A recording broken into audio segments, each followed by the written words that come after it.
խոսենք հեռախոսների, բջջային հեռախոսների սահմանափակման եւ արգելքի մասին դպրոցներում։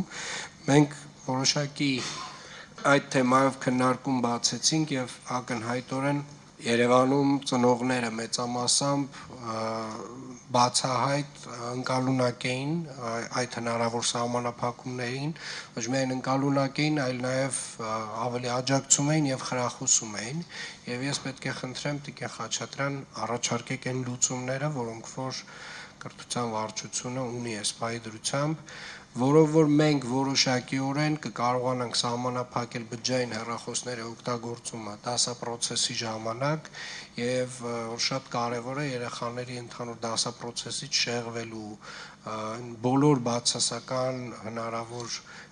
հետևանքները, որ ունի բջջային հեռախոսը դպրոցում, դրանցից խուսափելու համար։ Խնդրեմ Տիկին Խաչատրյան։ Շնորհակալություն, պարոն քաղաքապետ, իսկապես ինչպես նշում եք, արձագանքները դրական էին, զանգեր ենք ստացել, դպրոցներից են եղել արձագանքեր, որ թեև ֆրագմենտալ յուրաքանչյուր դպրոց դասը չխանգարելու համար կամ ուղղակի երեխաների ուշադրությունը կենտրոնացնելու համար հավաքել են հեռախոսները, բայց այս միասնական մոտեցումը շատ համակարգված կլինի եւ շատ ողջունելի է, եւ այսպես ինչ ենք առաջարկում այս համատեքստում առաջինից 6-րդ դասարանցի սովորողներին բացարձակապես թույլ չտալ դասապրոցեսի, միջոցառումների, դասամիջոցների ժամանակ իրենց մոտ ունենալ միացված հեռախոսներ, առանձին դեպքերում, երբ երեխան ստիպված պետք է բերի հեռախոսը դպրոց, այն դասերի սկզբին կհանձնվի դասղեկին, համապատասխան պահման վայրում կլինի եւ միայն դասերի ավարտից հետո թույլ կտրվի վերցնել։ Իսկ 7-ից 12-րդ դասարանցիների համար առաջարկվում է սահմանափակումներով օգտագործում, ընդ որում խոսքը միայն հեռախոսների մասին չի, պլանշետների, խելացի ժամացույցների, բոլոր սարքավորումների մասին է,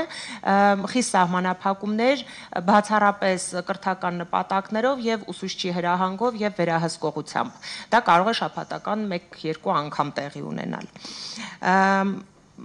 Առաջարկվում է բոլոր դպրոցներում այս սահմանափակումները արդեն իսկ առաջարկել, միևնույն ժամանակ բոլոր իրավական հիմքերը ապավել, մասնավորապես դպրոցի ներքին կարգապահական կանոններում ամրագրել անպայման, իրազեկել սովորողներին, նախապես ծնողներին, բոլոր հետևանքների մասին, այդ պայմանավորվածությունը ձեռք բերել, թե ինչ տեղի կունենա, եթե օրինակ այնուամենայնիվ երեխայի մոտ հայտնաբերվի հեռախոս,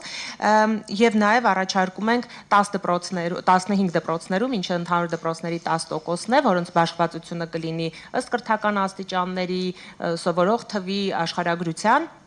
մոնիտորինգ իրականացնել եւ տարեվերջին, իհարկե նախապես գնահատումը ունենալով մինչեւ տոտալ արգելումը եւ ապա տարեվերջին գնահատենք ֆիզիկական, սոցիալական, հոգեբանական ցուցանիշները, ակտիվությունը եւ իհարկե առաջադիմության որակը։ Շնորհակալ եմ Տիկին Խաչատրյան, մենք այս քննարկումն արդեն ունեցել ենք տնօրենների հետ, թե նոր պետք է ունենանք։ Տնօրենների հետ քննարկում ունեցել ենք ֆրագմենտալ, պատրաստվում ենք արդեն հստակ ցուցումներով եւ ծրագիրը այսօր վաղը ուղարկել դպրոցներին։ Շատ լավ, ես առաջարկում եմ ամեն դեպքում ուղարկել կարծիքի առաջին հերթին, միակ ստանալ կարծիքները, ամփոփել կարծիքները եւ արդեն վերջնական լուծումները առաջարկել բոլորին։ Ես վստահ եմ, որ իհարկե դպրոցականները սկզբում որոշակիորեն մի փոքր կընդվզեն այս մեր որոշմանը, բայց կրթության որակի վրա, նրանց առօրյայի, նրանց նույնիսկ երջանկության վրա վստահորեն